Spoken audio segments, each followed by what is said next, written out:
गुरुमुखो, आज का सत्संग बहुत ही लाभकारी है।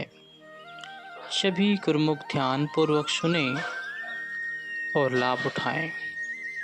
गुरुमुखो, महापुरुष जो भी रचना रचते हैं वह जीव कल्याण हेतु ही होती है। जैसे हीरे पत्थरों के नीचे छिपे होते हैं, उन्हें निकालने के लिए कठिन परिश्रम करना पड़ता है। ऐसे ही महापुरुषों की रूहें कहाँ कहाँ छिपी हुई हैं, यह केवल वे ही जानते हैं और वे अथक पुरुषार्थ द्वारा स्वयं उनकी खोज कर उन्हें सत्य से अवगत करवाते हैं। गुरुमुखो, परम आराध्य देव श्री श्री 108 श्री तृतीय पातशाही जी महाराज सबसे पहले यहाँ महात्मा परम विवेकानंद जी की विनय पर भक्त आशानंद जी की फैक्ट्री में पधारे। भक्त जी के आनंद की कोई सीमा नहीं थी। प्रेम मूर्ति भक्ति के देव को पाकर यहाँ जन जन के हृदय में भक्ति का उल्लास छा गया।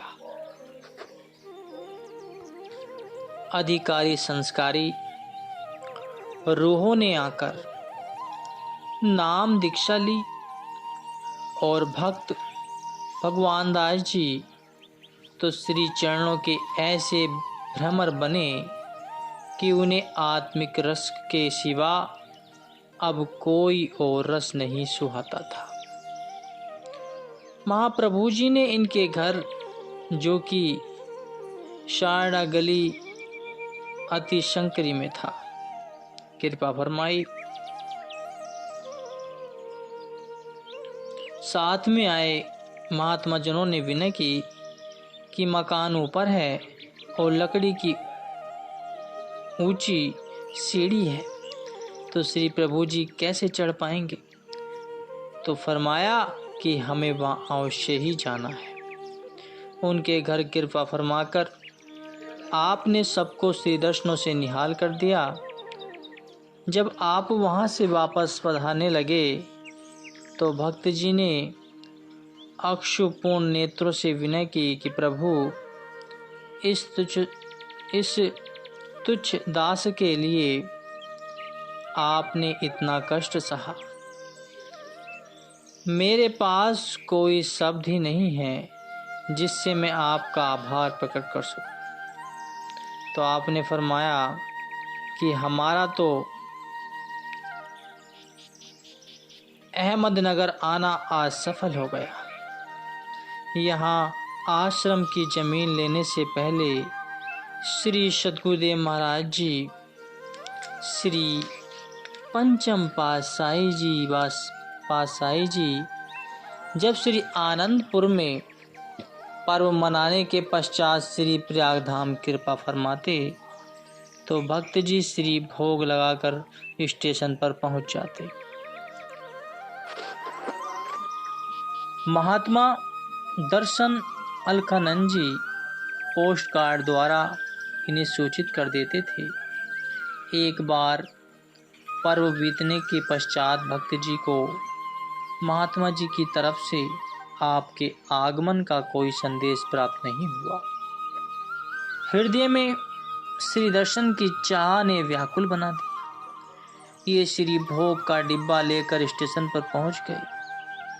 सब गाड़ियां देखीं, परंतु आपको किसी भी गाड़ी में न पाकर बहुत उदास होकर घर लौट आए। इस प्रकार एक सप्ताह तक यह कार्यक्रम चलता रहा। भक्त जी भोग का डिब्बा तैयार करवाकर प्रतिदिन साइकिल पर सवार होकर लगभग 10 किलोमीटर का सफ़र तय करके स्टेशन पर पहुंचते तो आंखें बेचैनी से हर गाड़ी में श्री प्रभु जी को ढूंढती, परंतु उन्हें वहां न पाकर चित्त में उदासी छा जाती। भोग का डिब्बा ज्यों का त्यों वापस लेकर लौटाते। परिवार के अन्य सदस्य इन्हें नित्य प्रति स्टेशन पर जाने के लिए मना करते, परंतु भक्त जी सबकी परवाह किए बिना पूर्ण निष्ठा से श्री प्रभु जी के पावन ध्यान में निमग्न हो उनकी सेवा में पहुंच जाते। उनकी यह न जाने कैसी परीक्षा थी। फिर वह दिन भी आ गया जब वे स्टेशन पर पहुंचे ही थे कि उन्हें एक गाड़ी के दरवाजे पर महात्मा शांत पूर्णानंद जी खड़े हुए दिखाई दिए। वे तुरंत उधर की ओर बढ़े और पूछा कि श्री प्रभु जी किधर हैं? तो अंदर आपने उनकी आवाज़ सुनकर महात्मा जी परम योगानंद जी को फरमाया कि देखो, बाहर भक्त भगवान दास जी आए हैं। भक्त जी जब बोगी के अंदर पहुँचे तो आपको विराजमान देख दंडवत प्रणाम किया। श्री दर्शन पाकर भी महाप्रभु जी ने पूछा कि हमने कोई सूचना तो नहीं भिजवाई, फिर तुम्हें कैसे पता चल गया कि हम इस गाड़ी में आज आ रहे हैं? भक्त जी ने विनय की कि प्रभु, मैं पिछले सप्ताह से हर रोज स्टेशन पर आकर हर गाड़ी में आपको ढूंढता हूँ, हर डिब्बे में आपको ढूंढता हूँ, परंतु आपको किसी भी गाड़ी में न पाकर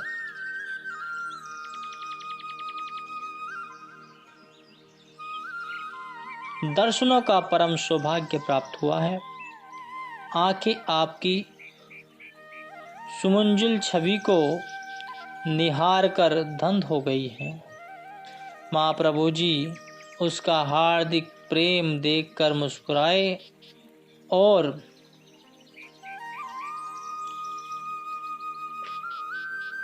फरमाया कि हम तुमसे आज एक वादा करते हैं कि हम जब भी श्री आनंदपुर से श्री प्रयागधाम और श्री प्रयागधाम से श्री आनंदपुर जाएंगे तो तुम्हें संदेश अवश्य भिजवाएंगे। तुम्हें सेवा और दर्शन का लाभ मिलता रहेगा। यह सिलसिला काफी समय तक चलता रहा।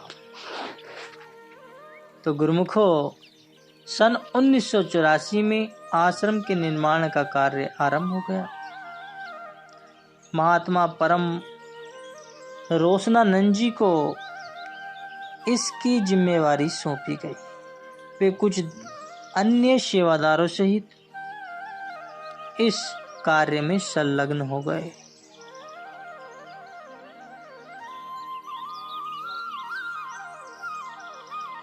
यहाँ आसपास निवास के लिए कोई भी स्थान नहीं था। दिन भर सेवा कार्य चलता और रात्रि समय एक पुरानी बस में सब विश्राम पाते। तो सरजापुर से भक्त आशानंद जी के निवास स्थान से यहाँ भोजन बनकर पहुँचता, जो कि आश्रम से काफी दूर था। श्री प्रभु जी को जब इन कठिनाइयों के बारे में पता चला तो उन्होंने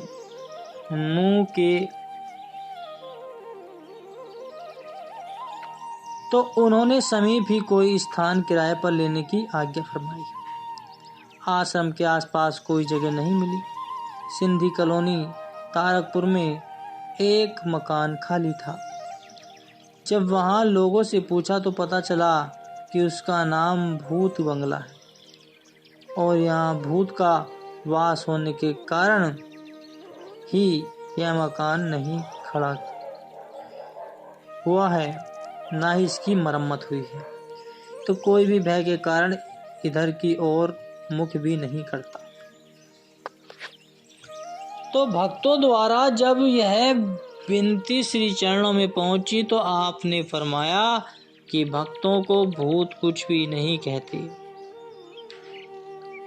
यहाँ नियम से सब जब श्री आरती पूजा होगी, नाम सुमरन पूजा, तो वे भूत स्वतः ही यहाँ से पलायन कर जाएंगे।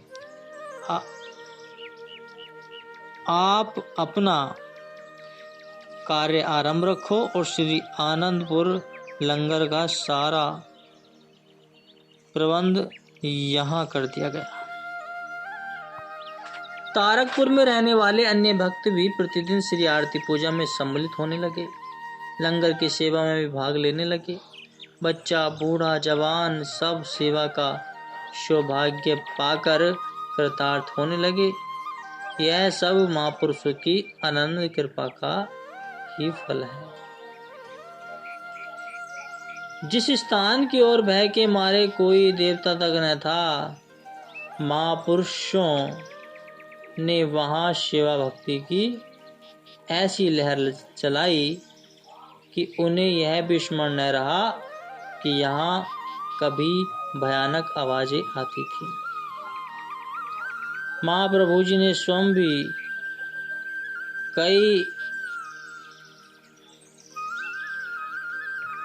कई बार इस स्थान को कृतार्थ किया।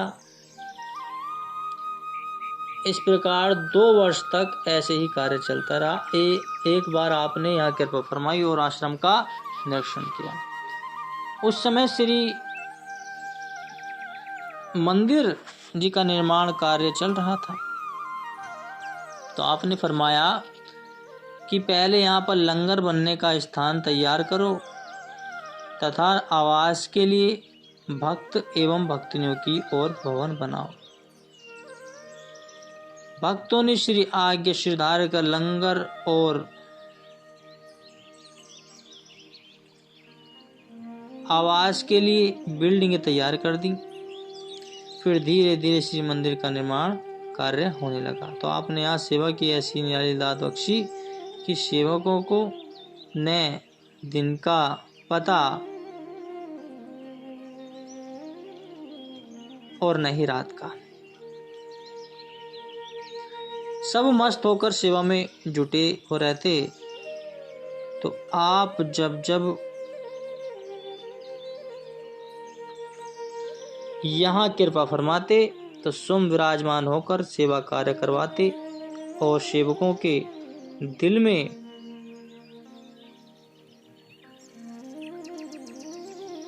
नित्य नूतन उत्साह भरते और मनोहरी लीलाएं से सरसराते। तो भोग प्रसाद खिलाते तो अमृत वचनों की वर्षा में मंजन करवाते। तो प्रभु जी इस दिव्य आनंद की मस्ती में खोए हुए अपने धन्य भाग्य मनाते।